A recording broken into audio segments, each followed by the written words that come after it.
So this is one of the biggest threats. And then another big threat is actually the nature of crops we grow in Uganda. The nature of crops that we grow in Uganda. The soil scientists will understand better. Most of our crops we grow are heavy feeders. Most of the crops we grow in Uganda are heavy feeders. They put a lot of demand on the soil. They grab a lot from the soil. And we as scientists, we also escalated this by, of course, breeding hybrids. You see, when we hear that hybrids yield higher, they also derive a lot from the soil. They derive a lot from the soil. So heavy soils and also hybrids, we put a good demand on the soil to get the best from the soil. Actually, it's not an abuse of the soil, but we want to get the best from the soil. The third aspect, which also threatens our soil, are our farming practices in general. Our farming practices in general. As you are aware, our population, in terms of use of inputs, is very low. Rabon was saying 1%, whatever percentage. Still, the use of inputs is very low within our farming systems. And then information, lack of information, including even the 4 areas that he has been talking about. The lack of information includes for those 4 areas that he has been talking. The right application of fertilizers, the timing, and all those that they are talking. So when I lump them together, population growth, the nature of crops we grow that feed into the soil, and then the farming practices together, these threaten our soils.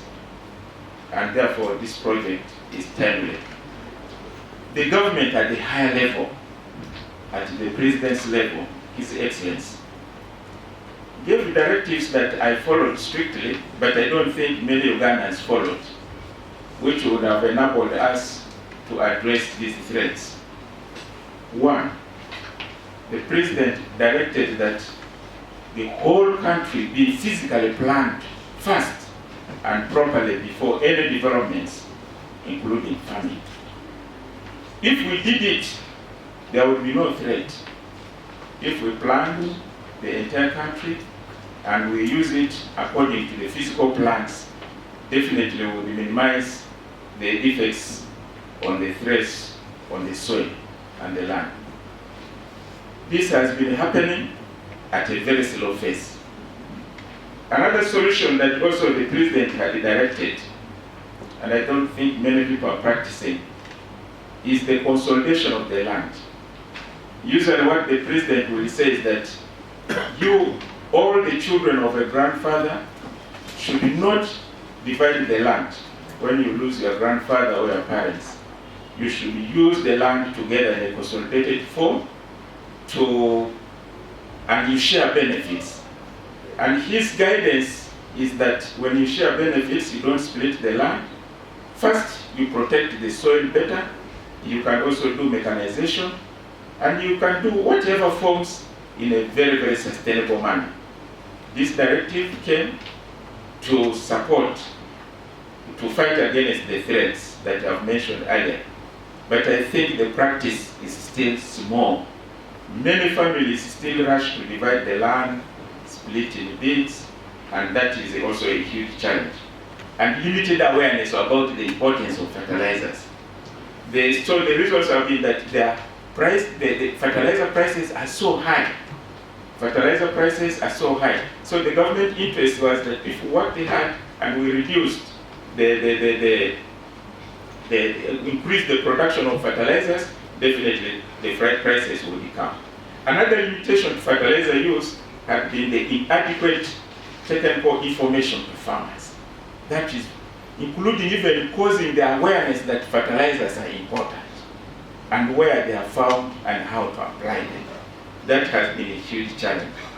Then another challenge, which also the government has tried now to address so much, is in terms of road infrastructure.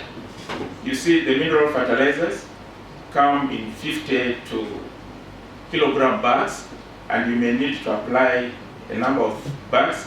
So by then, when there were limited access to limited access roads for farmers, that was a limitation. But I think recently, when I saw government giving road equipment to all districts in Uganda to concentrate on access roads for farmers, I think that limitation would have been reduced. So there are efforts to that end. So this project is very, very timely. It will build on those efforts, the national efforts that are here, that should be able to make it beneficial to the country. But as a scientist, I want to also emphasize the following.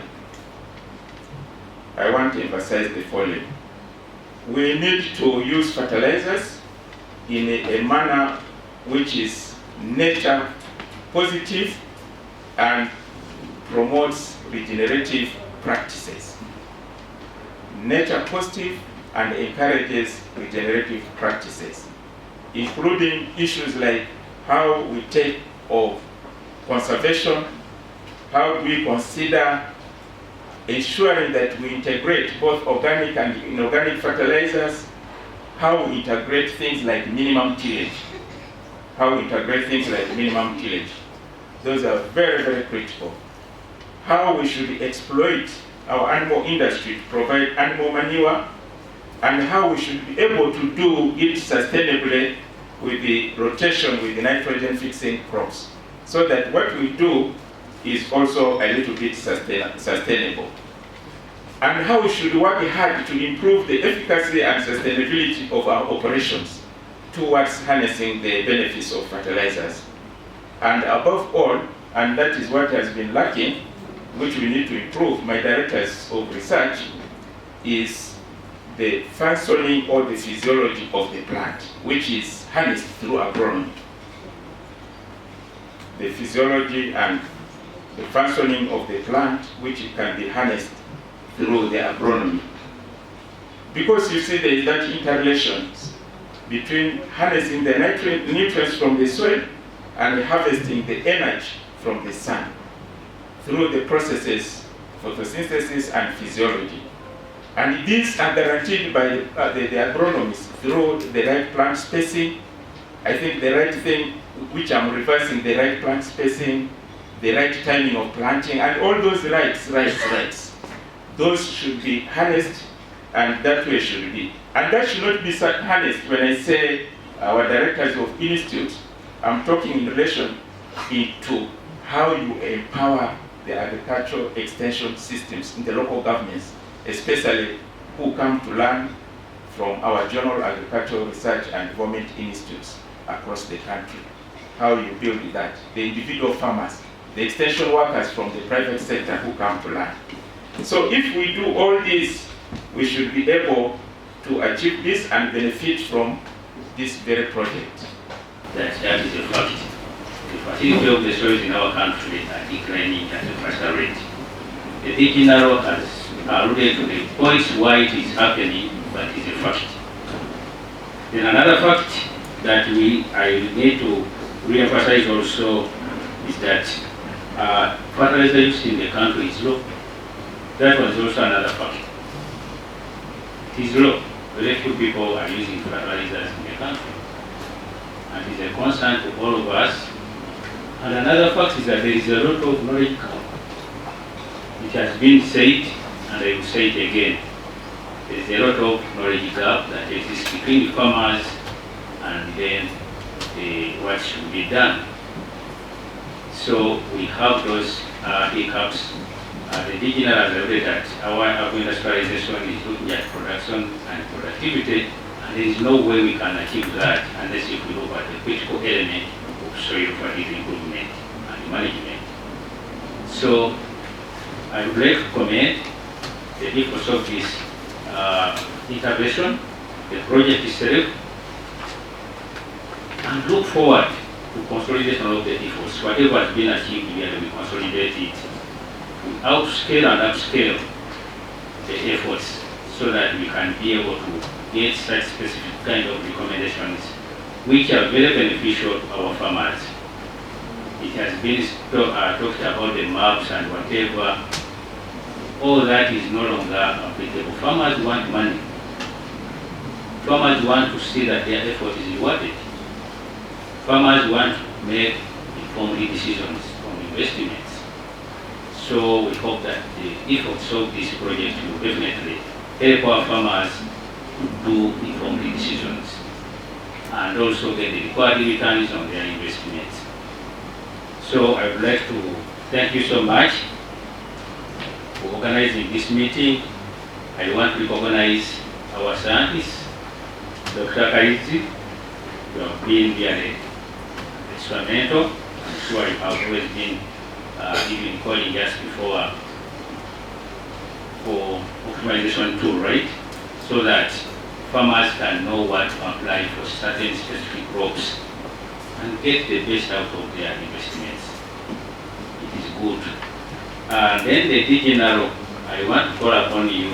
We have a project that is starting CSA. Let's be keen on that so that soils get the information that it deserves and also prominence and funding that we require. That project is big and we are looking at working on our laboratories especially. We all are aware that our laboratories still have issues, especially on modernization of the equipment that is used, but also